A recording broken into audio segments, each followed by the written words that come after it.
పరమ తండ్రి నీకు స్తోత్రములు, పరమ తండ్రి నీకు స్తోత్రములు, పరమ తండ్రి నీకు స్తోత్రములు. అందరూ పస్కా పండుగలో రాత్రికాల సమయంలో యాశ్వ శరీరము యాశ్వ రక్తం అనే రొట్టె ద్రాక్షరసం తీసుకొని మనము ఆయన సన్నిధిలో జీవముతో నింపబడి ఉన్నాం. ఎందుకు యాశ్వ మెస్సే శరీరం తీసుకున్నాము? నిత్యత్వమునకు వారసులం అవడానికి కొరకు, నిత్య జీవానికి వారసులం అవడానికి కొరకు, జీవముతో నింపబడానికి కొరకు.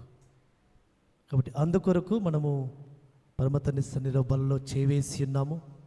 కాబట్టి పరమతండ్రి యొక్క కృపా కనికరలను బట్టి పరమతండ్రి సన్నిధానములో ఆ ధన్యతను మనకు అనుగ్రహించాడు.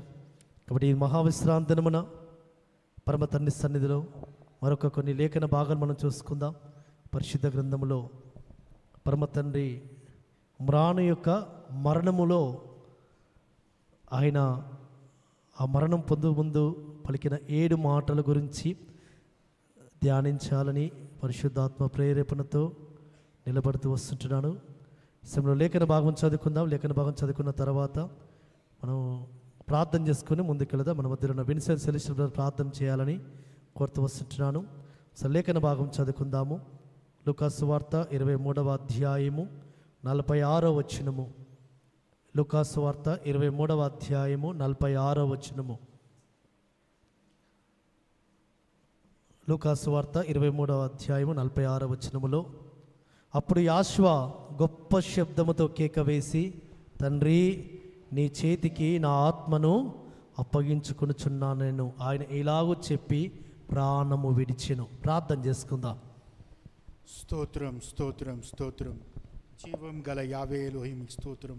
సర్వోన్నతుడా, సర్వాధికారి, సర్వంతర్యామి మీకు స్తోత్రం. నైనా నిన్న నేడు నిరంతరం ఏకరీతిగా ఉన్న తండ్రి మీకు స్తోత్రం చెల్లించుకుంటున్నాం. తండ్రి మధ్యాహ్న కాల సమయమున తండ్రి మీ సన్నిధానంలో వచ్చినాం తండ్రి. మీ కృప సింహాసనం క్రిందికి వచ్చినాం తండ్రి. మీ పరిశుద్ధమైన పవిత్రమైన రక్తము క్రిందికి వచ్చినాం తండ్రి.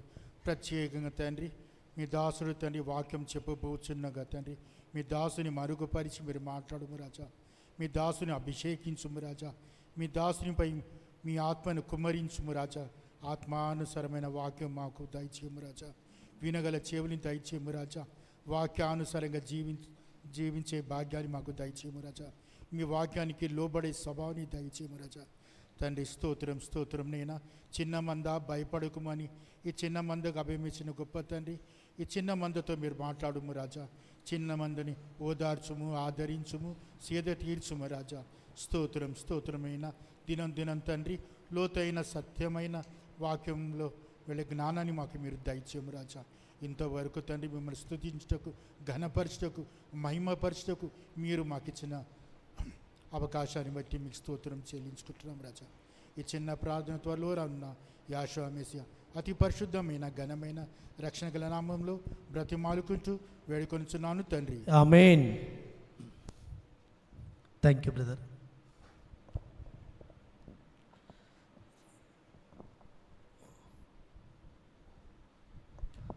యెహోషువ మెస్సియా మ్రానులో పలికిన 7 మాటలులో ఇప్పుడు మనం చదవబడిన లేఖన భాగము ఒక మాట. ఆ 7 మాటల గురించి కూడా కొన్ని మనం చూసుకొని ధ్యానించుకుందాం. యెహోషువ మెస్సియా పలికిన 7 మాటలు మాకు తెలుసు అన్న వరకు ఒకసారి చేయొద్దండి. 7 మాటలు మాకు తెలుసు. పరమతానికి స్తోత్రం. హల్లెలూయా, హల్లెలూయా, హల్లెలూయా.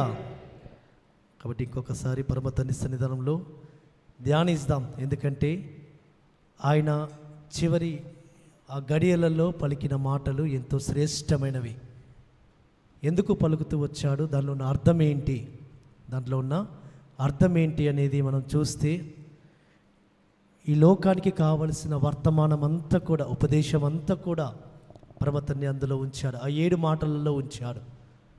కాబట్టి క్రైస్తవ లోకమంతా కూడా ఆ 7 మాటలు ధ్యానిస్తుంది, ఆ 7 మాటలను గుర్తుపెట్టుకుంటూ వస్తుంటుంది. యాక్చువల్గా ఈ 7 మాటల గురించి హెబ్రోన్లో కూడా నేను చాలా ట్రైనింగ్ తీసుకున్నాను. ఎప్పుడు ఉపదేశించలేదు. ఈ మన ట్రూత్లోకి వచ్చినాక, సర్వసత్యంలోకి వచ్చినాక హెబ్రోన్లో ఉపదేశించాను.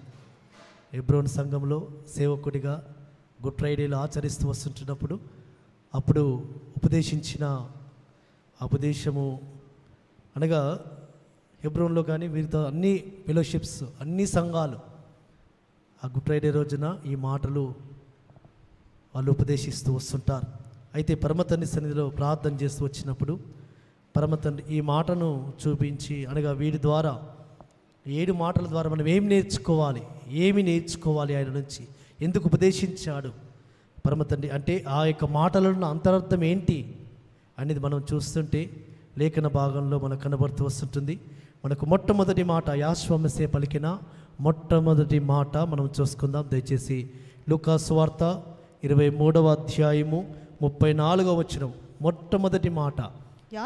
యాశ్వా తండ్రి వీరేమి చేయుచున్నారో వీరెరుగరు గనుక వీరిని క్షమించుమని చెప్పెను.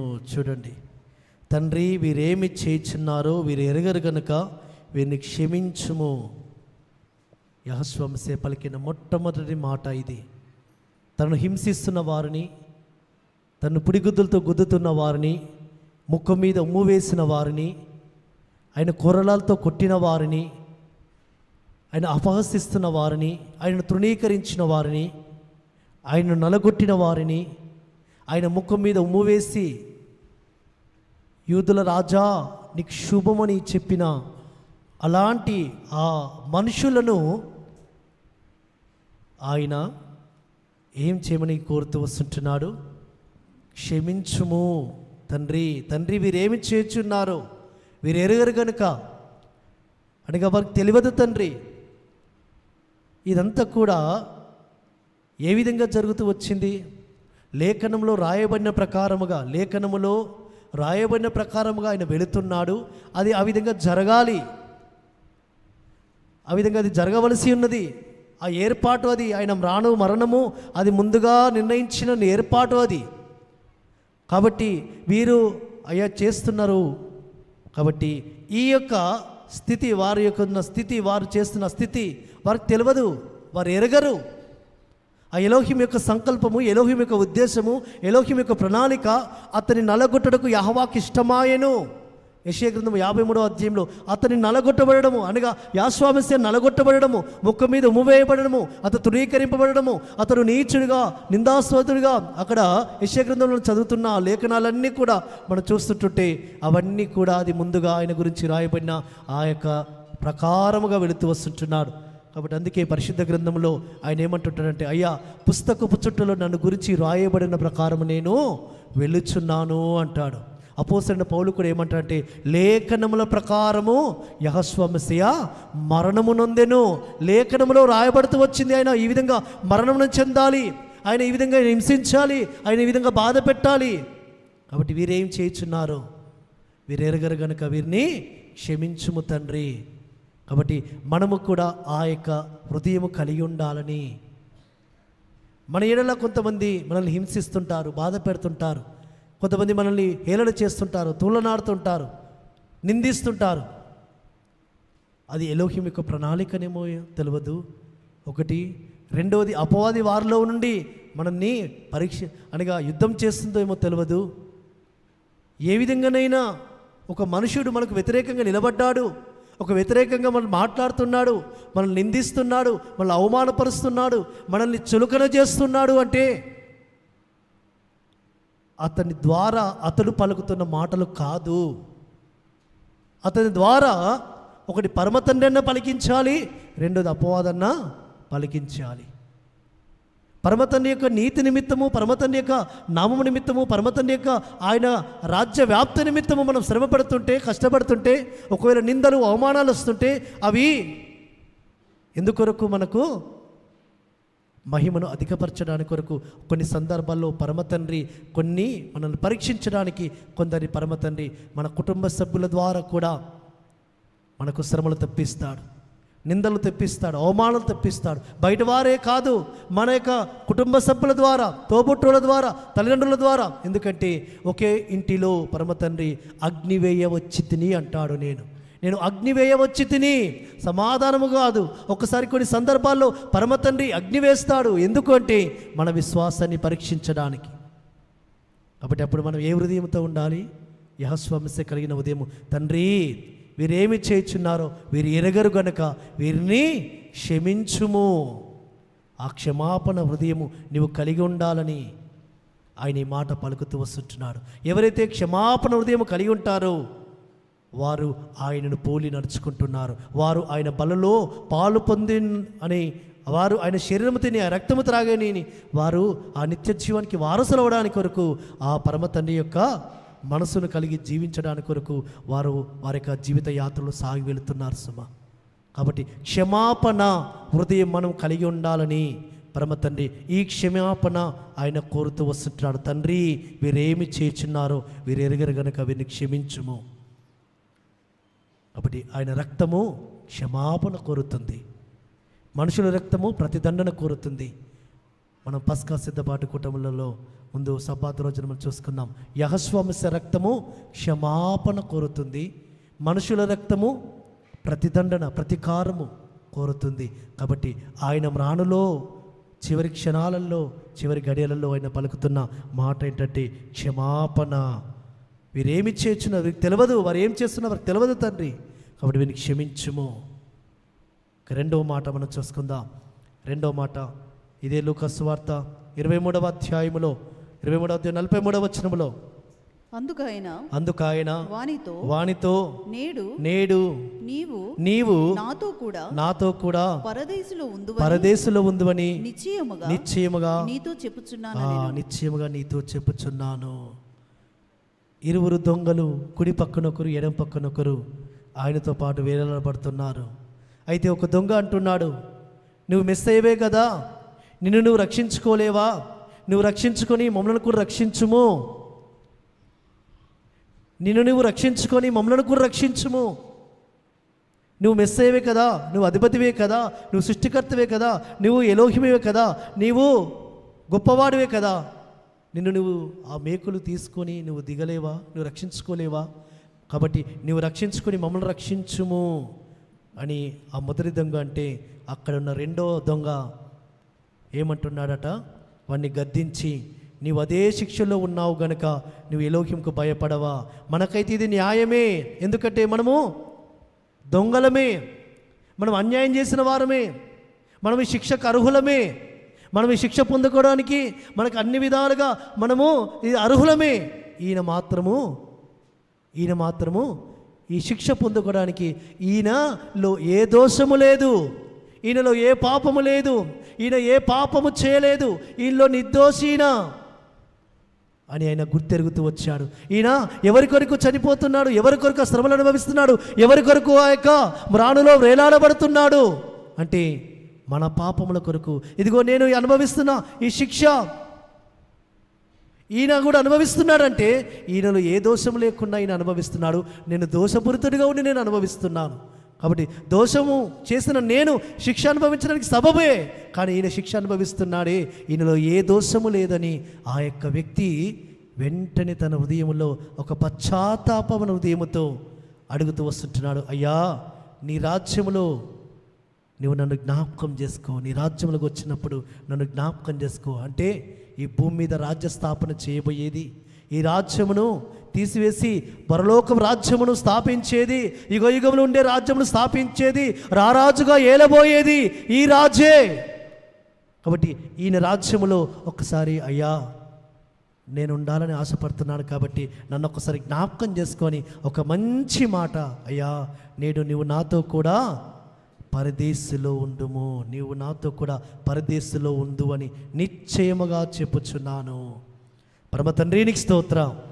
కాబట్టి ఒక పాపి పశ్చాత్తాపపడితే, ఒక పాపి తన హృదయంలో పశ్చాత్తాపపడిన వెంటనే పరమ తండ్రి అనుగ్రహించే ఒక శ్రేష్టమైన మాట, నీకు పరలోక రాజ్యము ఉంది అని, పరలోక రాజ్యములో నీవు స్థానం పొందుకుంటావు అని లోకమంతటి కూడా తెలియపరచడానికి పరమ తండ్రి ఈ మాట పలుకుతూ వచ్చాడు. ఏ పాపి అయినా, ఏ పాపములో ఉన్నా, ఏ విధమైన దుర్మార్గతలో ఉన్నా, ఏ దుష్టత్వంలో ఉన్నా, నాకు రావాల్సిన శిక్ష, నేను పరాల్సిన శిక్ష, నేను పొందుకోవాల్సిన శిక్ష యావత్తు ఆయన అనుభవించాడు. ఆయన నిర్దోషి, ఆయన పాపం లేనివాడు, ఆయన పవిత్రుడు, ఆయన ఎలాంటి పాపం లేనివాడని నువ్వు విశ్వసించి నా పాపముల కొరకు మరణించావని నువ్వు ఒప్పుకొని విడిచిపెడితే, నీ పాపములను క్షమించమని వేడుకుంటే, అయ్యా నన్ను ఒక్కసారి జ్ఞాపకం చేసుకోమని నువ్వు వేడుకుంటే, నిన్ను కూడా ఆయన ఏ వాగ్దానంతో దర్శిస్తాడైనా, నిశ్చయముగా నీవు నాతో కూడా పరలోక రాజ్యంలో పరదేశంలో ఉందువు. పరమ తండ్రి నీకు స్తోత్రం. సమస్త మానవాళికి ఆయన తెలియజేస్తున్నాడు, ఎవరైతే తమ పాపముల కొరకు పశ్చాత్తాపపడతారో వారికి అందరికీ పరదేశీ ఉండబోతుంది, పరలోకం ఉండబోతుంది అని. కాబట్టి ఆ రెండో మాటలో అర్థం అది. కాబట్టి నీ హృదయంలో నీవు పశ్చాత్తాపపడితే, ఆ పాపి పశ్చాత్తాపడ్డాడు, నేను చేసింది దోషమే, నేను చేసింది పాపమే, దీనికి నేను అర్హుడనే, కానీ నా ఏ దోషం లేనివాడు మ్రాణులో శిక్ష అనుభవిస్తున్నాడు. కాబట్టి ఈయన దగ్గర క్షమాపణ ఉంది, ఈయన దగ్గర రక్షణ ఉంది, ఈయన దగ్గర పరలోక రాజ్యం ఉంది అని విశ్వసించి అడుగుతూ వచ్చాడు. వెంటనే జవాబు పొందుకుంటూ వచ్చాడు సుమా. కాబట్టి అట్టి విధమైన క్షమాపణ హృదయం పరమతండ్రి దగ్గర మాత్రమే దొరుకుతుంది సుమా. పరమతండ్రి పాపిని క్షమించుటకు, పాపులు రక్షించుటకు ఆయన ఈ లోకానికి వచ్చాడు సుమా. కాబట్టి పాపులు రక్షించుటకు యాశ్వమసి లోకమునకు వచ్చిన వాక్యము నమ్మదగినది. కాబట్టి ఆ పాపి అయిన దొంగ చేసిన ప్రార్థన పరమతండ్రి విని క్షమాపించి అతనికి పరదేశిలో రాజ్యము అనగా రాజ్యములో నిశ్చయముగా స్థానం ఇస్తూ వచ్చాడు. ఇక మూడవ వాక్యము అనగా మూడవ మాట మనం చూసుకుందాం. ఇదే లూకా సువార్తలో 23వ అధ్యాయములో ముందుగా ఇంకొక మాట మనం చూసుకుందాం. యోహాను సువార్త 19వ అధ్యాయము యాశ్వమస్య తన యొక్క తల్లితో పలికిన మాట, ఇది మూడవ మాటగా చూసుకుందాం. యోహాను సువార్త 19వ అధ్యాయం 26వ వచనము. యాశ్వా తన తల్లియు తాను ప్రేమించిన శిష్యుడును దగ్గర నిలుచుండుట చూచి అమ్మా ఇదిగో నీ కుమారుడు అని తన తల్లితో చెప్పెను. అదే మాదిరిగా 27వ వచనము కిందనే కూడా తరువాత శిష్యుని చూచి ఇదిగో నీ తల్లి అని చెప్పెను. ఆ గడియ నుండి ఆ శిష్యుడు ఆమెను తన ఇంట చేర్చుకొనెను. చూడండి, అక్కడ కనబడుతుంది తన తల్లిని చూచి ఏమంటున్నాడంటే, అమ్మా ఇదిగో నీ కుమారుడు. ఏమి గుర్తు చేస్తుంది ఈ మాట? అమ్మా ఇదిగో నీ కుమారుడు అని తన తల్లి అయిన ఆ మరియను చూచి శిష్యుని చూపిస్తూ చెప్తున్న ఈ మాట, ఇదిగో నీ కుమారుడు. అంటే ఇక నుండి నేను నీకు ఈ కుమారుడిగా నేను ఉండనేమో, ఆ బాధ్యత ఆయన తీసుకుంటాడు. అంటే బాధ్యతలు నేర్పుతున్నాడు, బాధ్యతలు చూపిస్తున్నాడు. ఇదిగో తల్లిదండ్రులను ప్రేమించండి, తల్లిదండ్రులను గౌరవించండి, తల్లిదండ్రులను మీరు పోషించండి, తల్లిదండ్రులకు మీరు లోబడండి, తల్లిదండ్రులను సన్మానించండి.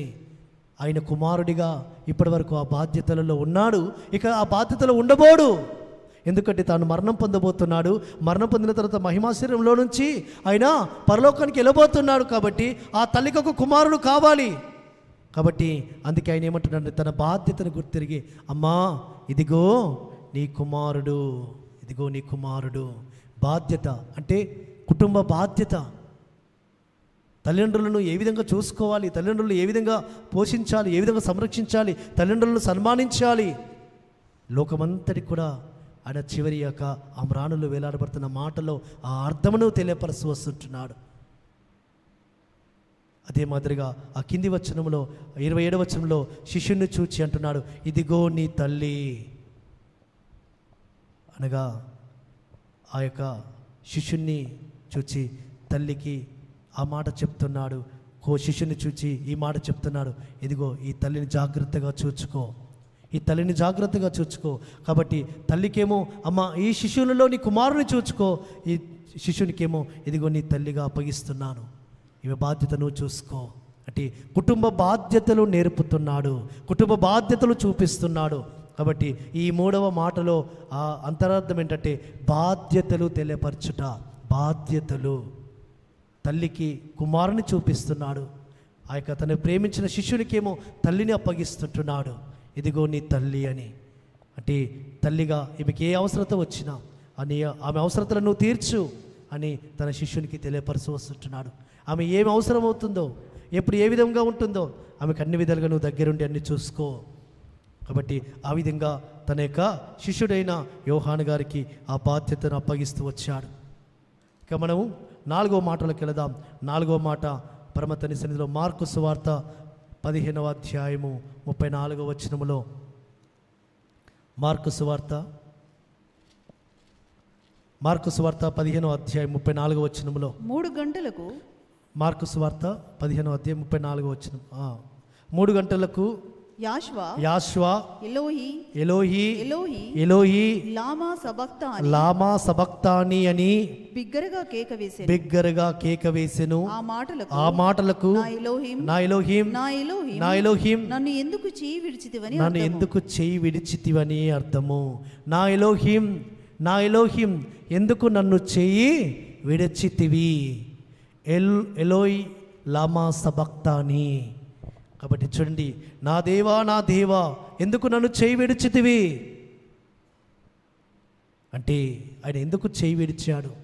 ఎలోహిం యెహోవా మెస్సియా ఎందుకు యెహోవా మెస్సియా చేయి విడిచాడంటే ఈయన చేయి విడిచాడు కాబట్టి ఆయన మన చెయ్యి పట్టుకున్నాడు సుమా. ఆయన యొక్క చెయ్యి ఆయన విడవకపోతే, అక్కడ యెహోవా మెస్సియా చెయ్యి విడవకపోతే సమస్త మానవాళి రక్షించబడేదా? సమస్త మానవాళి పాపం నుంచి విమోచింపబడేదా? సమస్త మానవాళి ఈ దినమున ఈ విధంగా యెహోవా మెస్సియాను ఆరాధించేవారా రక్షకుడని? అయ్యా నా చెయ్యి ఎందుకు విడుస్తున్నావు అని ఒక శరీరధారిగా ఉన్నాడు కాబట్టి ఆ శ్రమలు అనుభవిస్తున్నాడు కాబట్టి, అయ్యా ఎందుకు నా చెయ్యి విడుస్తున్నావు? ఆ బాధ తట్టుకోలేక, కాబట్టి కొన్ని సందర్భాలలో పరమతండ్రి యొక్క ఆలోచన ప్రణాళిక ఏ విధంగా ఉంటుందో మనకు తెలుసుమా. ఎందుకు పరమతండ్రి మనల్ని విడిచిపెట్టినట్టుగా అనిపిస్తుంది అంటే కొన్ని నేర్పడానికి అది యెహోవా మెస్సియా జీవితంలో జరుగుతూ వచ్చింది. ఆయన చెయ్యి విడిచాడు అని ఆ మాట ఎందుకు ఆయన అంటున్నాడంటే, అయ్యా ఎందుకు నా చెయ్యి విడిచాడు, ఆయన ఎందుకు నా చెయ్యి విడిచావు తండ్రి అని అక్కడ ఎలోహిం లామా సబక్తాని అంటున్నాడంటే, అయ్యా మీరు చెయ్యి విడిచారు, యెహోవా మెస్సియా చెయ్యి విడిచాడు కాబట్టి పాపములో ఉన్న ఆ యొక్క రక్తములో అనగా ఆ దోషములో ఉన్న ఆ మానవాళ్ళని విడిపించి ఆ చెయ్యి పట్టుకొని లేవనెత్తి పాపని ఊబిలో నుంచి లేవనెత్తి ఆయన కార్చిన రక్తంలో కడిగి పవిత్రపరిచి పరిశుద్ధపరిచి ఆయనను అనగా మానవుణ్ణి నిలబెడుతూ వచ్చాడు. అక్కడ చెయ్యి విడిచాడు, ఇక్కడ ఈ యొక్క మానవాళి చేయి పెట్టుకున్నాడు. కాబట్టి కొన్ని జీవితాలలో పరమ తండ్రి ఇది కొన్ని సందర్భాల్లో మనకు కూడా అవును నన్ను చేయి విడిచాడు అని అనుకుంటున్న సందర్భాల్లో ఆయన అంటుంటాడు, నా కుమారుడా నేను నిన్ను చేయి విడవకపోతే కొన్ని నీవు నేర్చుకోలేవు. కొన్ని నేర్పడానికి, కొన్ని అనుభవంలో నేర్పడానికి ఎందుకు పరమతండ్రి అనుమతిస్తాడు? ఈ రోగంలో ఎందుకు అనుమతిస్తాడు? ఎందుకు బలితను అనుమతిస్తాడు? ఎందుకు శోధనలు అనుమతిస్తాడు? ఎందుకు మనకి కష్టాలు అనుమతిస్తాడు? ఎందుకు అనేకమైన బాధలు అనుమతిస్తాడు? ఎందుకు అనేక సార్లు మనల్ని పరమతండ్రి ఆ యొక్క అగ్నిగుండ లాంటి పరీక్షల గుండా ఎందుకు తీసుకువెళతాడు? కొన్ని మనం నేర్చుకోవడానికి, కొన్ని నేర్చుకోవడానికి.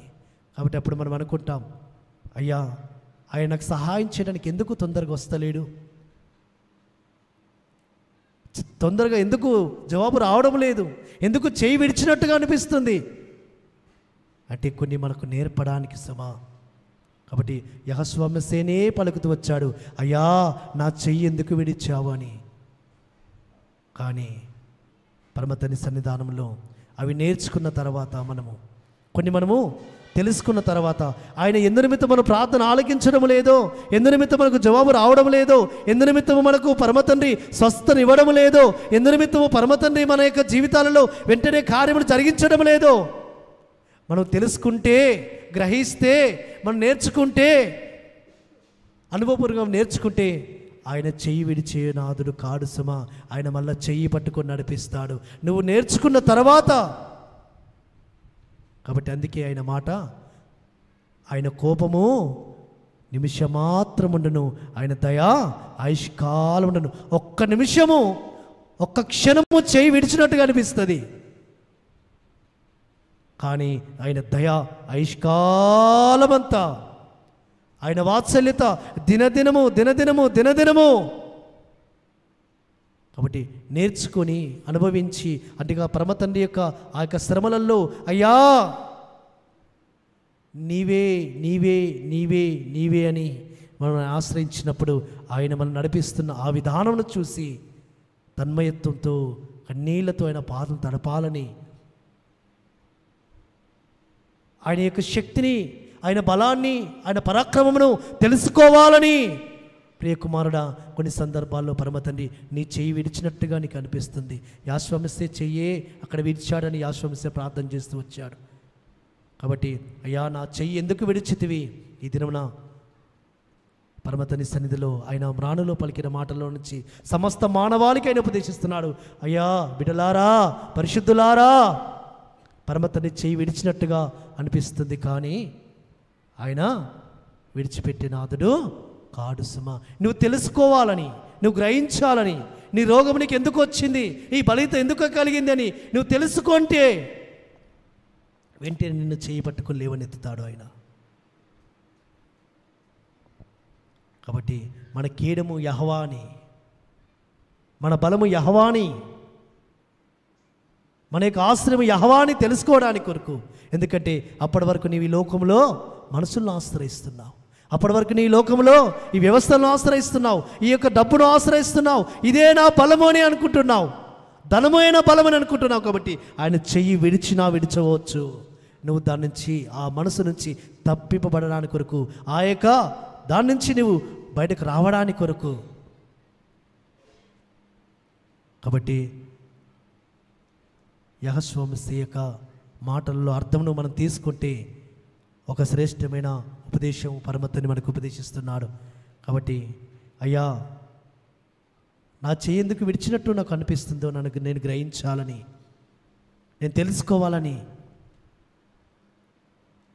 కాబట్టి ప్రియమైన సహోదరి సహోదరుడా, అది పరమతని సన్నిధానంలో మనకు నేర్పిస్తుంటున్నాడు. ఇంకొక మాట మనం చూసుకుందాం. ఐదవ మాట యోహాను సువార్త 19వ అధ్యాయంలో 28వ వచనంలో, యోహాను సువార్త 19:28.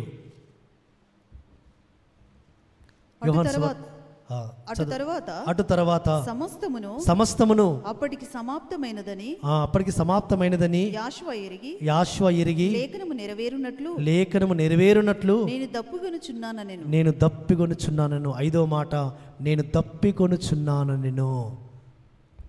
ఆయనకి ఎందుకు దప్పికొనుచున్నాడు? ఆయన ఎందుకు దప్పిక వేస్తున్నాడు? ఆలోచించండి. నేను దప్పికొనుచున్నాను. ఎందుకొరకు ఆయన దప్పికొంటున్నాడు? చూడండి,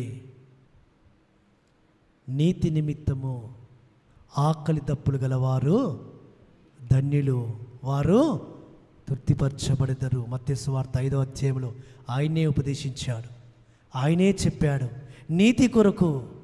నీతి కొరకు అవును యాషువ మెస్సియ నీతి కొరకు. ఏంటి నీతి? ఆయన బ్యాప్టిజం తీసుకున్నప్పుడు కూడా నీతి నెరవేర్చుకోవడానికి కొరకు, నీతి నెరవేర్చబడానికి కొరకు ఇది మనకు తగి ఉన్నదని బ్యాప్టిజం ఇచ్చి యోహానుతో చెప్పాడు. నీతి, అయ్యా నీవు నా చేత బ్యాప్టిజం ఎందుకు తీసుకుంటావు?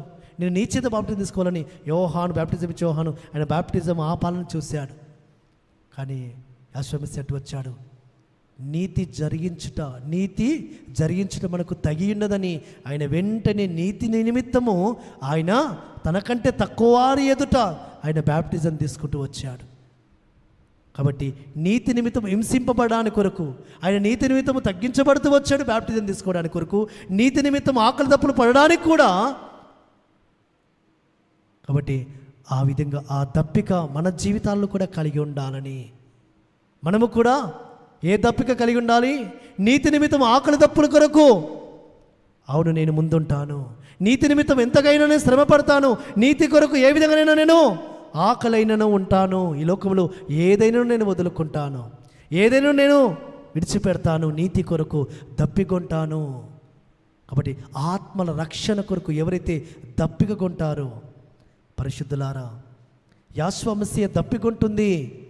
దేని కొరకు? ఆయనకు ఆహారం లేకనా, ఆయనకు వాటర్ లేకనా, లేకుంటే ఆయన యొక్క శరీరము ఈ లోకంలో ఉన్న వాటర్ కొరక?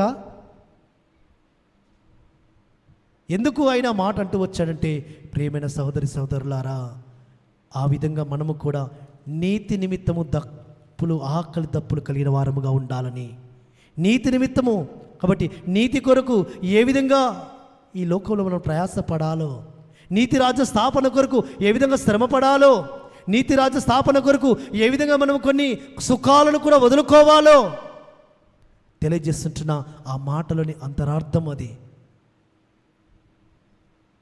కాబట్టి ఈ లోకంలో సుఖము కావాలి, అదే మాదిరిగా ఈ లోకంలో అన్నీ అనుభవించాలి, మళ్ళా నేను పరలోకంలో ఉండాలి అంటే అది కుదరని పని సుమా. కొన్ని త్యజించుకోవాలి, కొన్ని విడిచిపెట్టాలి, కొన్ని మనం వదులుకోవాలి. కాబట్టి దాని నిమిత్తము ఆయన ఏం చేయమంటున్నాడంటే, ఆకలి దప్పులు కలిగిన వారిగా యేసు మెస్సియా నేను దప్పికొనుచున్నాను అన్నాడు. ఆ దప్పిక నీలో ఉండాలని. కాబట్టి యేసు మెస్సియా మనకు మాదిరిగా మాట అంటూ వచ్చాడు, దప్పికొంటున్నాడు సుమా. కాబట్టి 5వ మాట, నేను దప్పికొనుచున్నాను, ఆయన దప్పికొన్నాడు, మనము కూడా నీతి కొరకు దప్పికొనాలి. పండుగలు ఆచరించడానికి కొరకు, సబ్బాతు కొరకు, ఆయన నియామక కాలములలో ఆచరించడానికి కొరకు ఏ కష్టం రాకూడదు మనకు.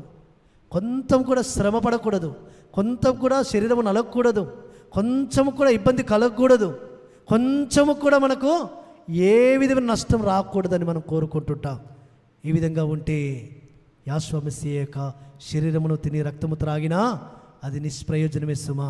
యేసు మెస్సియా పలికిన మాటలను అంతరార్థంలో గ్రహిస్తూ, అయ్యా నేను కూడా ఈ లోకంలో నీ కొరకు, నీ నీతిరాజ్య స్థాపన కొరకు దప్పికొనాల్సిన పరిస్థితి వస్తే దప్పికొంటాను, ఆకలి పడాల్సి వస్తే ఆకలి పడతాను, ఏ విధంగానైనాను నీ నీతిరాజ్య స్థాపన కొరకు అయ్యా నా వంతు సహాయము, నా వంతు ప్రయాస, నా వంతు పాత్ర నేను జరిగిస్తాను.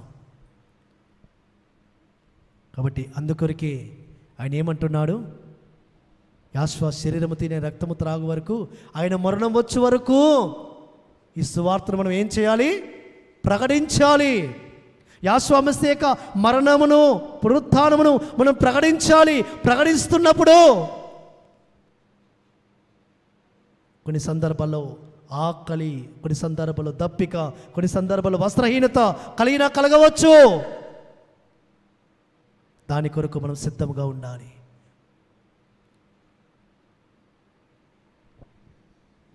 కాబట్టి అది పరమ తండ్రి మన నుంచి ఆశపడుతున్నాడు. లూకాసు వార్త 6వ మాట మనం చూసుకుందాం. లూకాసు వార్త 23వ అధ్యాయము 46వ వచనము. లూకాసు వార్త 23వ అధ్యాయం 46వ వచనములో, అప్పుడు యోషువ గొప్ప శబ్దముతో కేక వేసి, తండ్రి నీ చేతికి నా ఆత్మను అప్పగించుకొనుచున్నాను. తండ్రి నీ చేతికి నా ఆత్మను అప్పగించుకొనుచున్నాను. తండ్రి చేతికి ఆయన ఆత్మను అప్పగించుకుంటున్నాడు. కాబట్టి పరమ తండ్రి సన్నిధానంలో ఈ దినంలో పరమ తండ్రి మనల్ని ఏమి అప్పగించుకోమంటున్నాడు?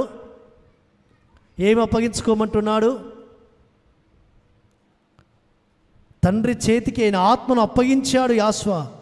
మనల్ని ఏమి అప్పగించమంటున్నాడు చూద్దాం.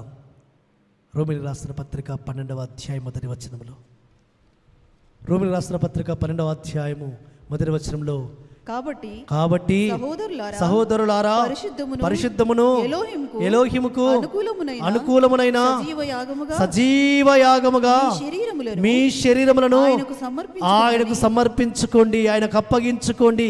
మీ శరీర అవయములను, మీ శరీరమును, మీ ప్రాణమును, మీ ఆత్మను ఆయనకు అప్పగించుకోండి. తండ్రి నీ చేతికి నా ఆత్మను అప్పగిస్తున్నాను. నీవు ఇచ్చిన ఆత్మ మళ్ళా తిరిగి నీ చేతికే ఇస్తున్నాను తండ్రి, నీ చేతుల్లో పెడుతున్నాను తండ్రి. నీవిచ్చిన ఈ శరీరము, నీవిచ్చిన ఈ ప్రాణము, నీవిచ్చిన ఈ ఆత్మ నీకే అప్పగించుకుంటున్నానని ఎవరైతే బయలుదేరుతారో వారే ఆయన పిల్లలుగా, ఆయన కుమారులుగా, ఆయన కుమార్తెలుగా ఆయన ఎంచుతాడు సుమా. సజీవ యాగముగా మీ శరీరములను ఆయనకు అప్పగించుకోండి. పరిశుద్ధమును ఎలోహింకు అనుకూలమైన సజీవ యాగముగా, పరిశుద్ధముగా పవిత్రముగా నిర్దోషమైన ఘటములతో ఆయన సేవకు రండి, ఆయన సేవ చేయండి. కాబట్టి ఆయన పరిచర్య చేయండి, ఆయన యొక్క సన్నిధిలో ప్రయాసపడండి. కాబట్టి సజీవ యాగముగా, కాబట్టి ఈ యొక్క శరీరము ఆయన ఇచ్చినది, ఈ ప్రాణము ఆయన ఉంచినదే. కాబట్టి నీకంటే ఈ లోకంలో ఎంతమంది గనులైన వారు, సామర్థ్యం కలిగిన వారు, గొప్పవారు ఈ లోకంలో వారి శరీరములను మట్టికి మట్టి అయిపోయాయి. ఇంకా నీ శరీరమును పరమ తండ్రి ఇంకా నిన్ను నీ బుద్ధికులు ప్రాణముంచి నీ శరీరంతో నిన్ను ఉంచుతున్నాడు అంటే ఈ శరీర యొక్క ఆశలతో జీవించడానికి కాదు సుమా, శరీరేచ్ఛల నుంచి వస్తున్న సుఖభోగములు అనుభవించడానికి కాదు. ఎందుకంటే పరిశుద్ధమైన సజీవ యాగముగా నీ శరీరమును ఆయనకు సమర్పించాలని, తండ్రి నా ఆత్మను నీ చేతికి అప్పగించుచున్నాను. కాబట్టి సజీవ యాగముగా నీ శరీరమును నువ్వు ఆయనకు అప్పగిస్తే అప్పుడు నీ ఆత్మను ఆయన సన్నిధిలో చేర్చుకుంటాడు సమా.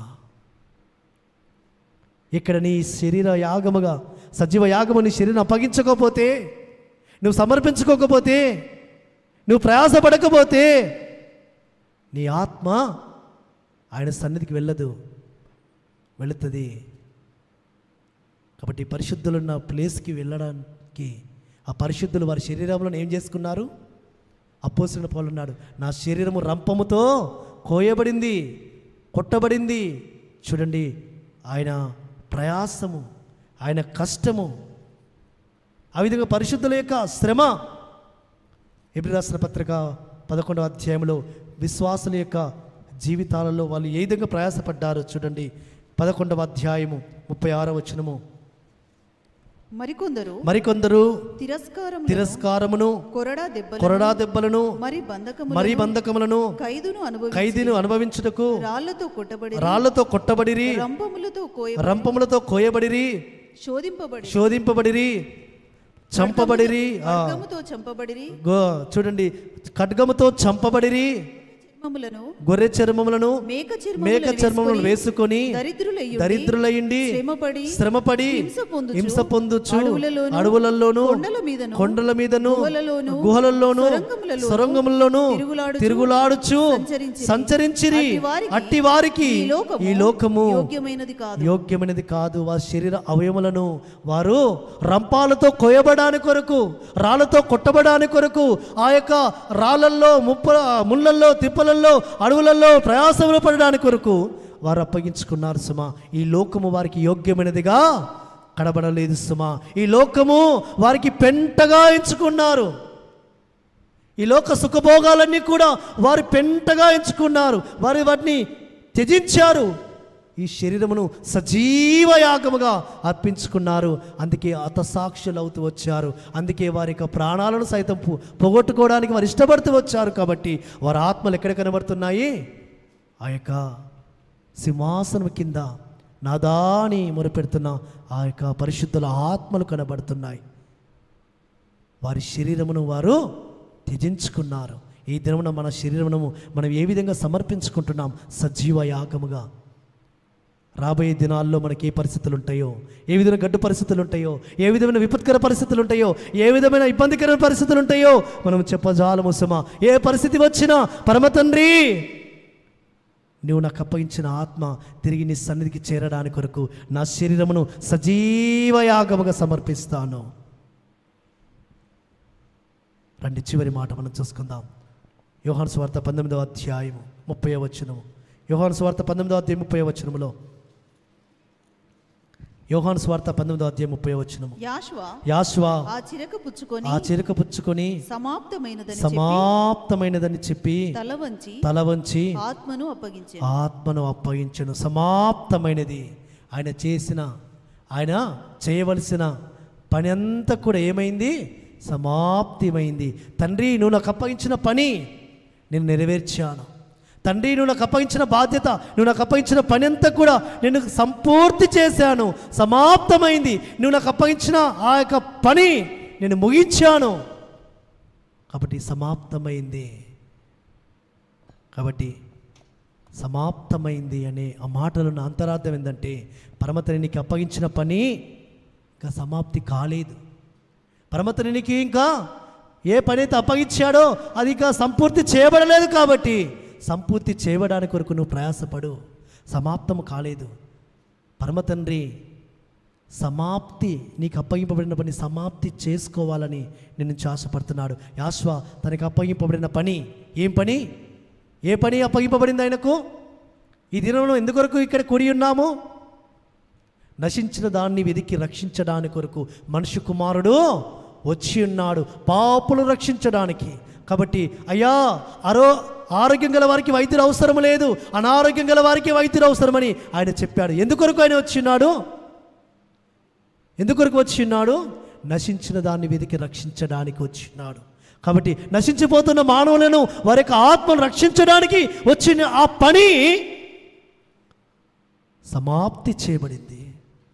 కాబట్టి నీకు కూడా పరమతండ్రి ఒక బాధ్యత అప్పగించాడు, ఒక పని అప్పగించాడు. ఏ బాధ్యత అప్పగించాడో అది సంపూర్తి చేయబడలేదు. కాబట్టి ఇంకా నీవు పనిలో, ఇంకా నీకు పని ఉన్నది. కాబట్టి ఆ పని సంపూర్తి చేయబడేంత వరకు కూడా నువ్వు ఆయనకు లోబడాలి, విధేయుడు కావాలి. ఆయన చెప్తాడు, నా కుమారుడా నీ పనిగా అయిపోయింది అంటే నువ్వు అప్పగింపబడిన పని నువ్వు సంపూర్తి చేశావు, నా దగ్గరికి రా అని పిలుచుకుంటాడు ఆయన. ఆయన పిలుచుకునే పిలుపు వచ్చేంత వరకు కూడా అవును తన పొలములో ఏ పరిచర్య, ఏ పని, ఏ బాధ్యత అప్పగించాడో ఆ పరిచర్య కొరకు, ఆ పని కొరకు నువ్వు వెళుతూ ఉండు, వెనుక చూసుకోకు, ముందున్న దాని కొరకు ప్రయాసపడు. ఒక దినమున నీ పని నీ ద్వారా ఆయన కంప్లీట్ చేయిస్తాడు, సమాప్తి చేయిస్తాడు ఆయన. ఎందుకంటే ప్రయాసపడుకుంటూ నువ్వు వెళుతుండు, ఆయన దానికి కార్యసిద్ధి కలుగజేస్తాడు, దానికి ఆయన ప్రతిఫలం ఇస్తాడు, ఆయన సమాప్తి చేస్తాడు, తద్వారా ఆశీర్వాదాలు ఇస్తాడు. అట్టి విధంగా ఆ పరిశుద్ధాత్మ యొక్క ఆ నడిపింపుతో నువ్వు నడుస్తూ వెళుతూ ఉండు. పరమతని నిన్ను తన పనిలో ఒక నమ్మకమైన పనివాడిగా ఎంచినట్లయితే, బలా నమ్మకమైన మంచి దాసుడా, నీవు కొద్ది దాంట్లో నువ్వు నమ్మకముగా ఉన్నావు, చక్కగా పరిచర్య చేశావు, చక్కగా పని చేశావు, పని సమాప్తి చేశావు, నీవు నాతో కూడా ఉందురా, నీకు నేను ఈ బహుమానం ఇస్తానని ఆ బహుమానం కొరకు సిద్ధపడు. కాబట్టి 7 మాటల్లో అంతరార్థము ఈ విధంగా దాచించబడింది సుమా. ఈ అంతరార్థాన్ని మనము గ్రహిస్తూ వాటి ప్రకారం నడుస్తూ మనం వెళుతుంటే యాశ్వామిస్య శరీరంలో రక్తంలో పాలుపొందడానికి సార్థకం చేయబడిన వారం అవుతాము, ఆ నిత్య జీవానికి వారసులం అవుతాం. అట్టి విధంగా పరిశుద్ధాత్మ తండ్రి మనకు సహాయం చేసి మనం నడిపించును గాక. పరమతని మాట మనలో దీవించును గాక.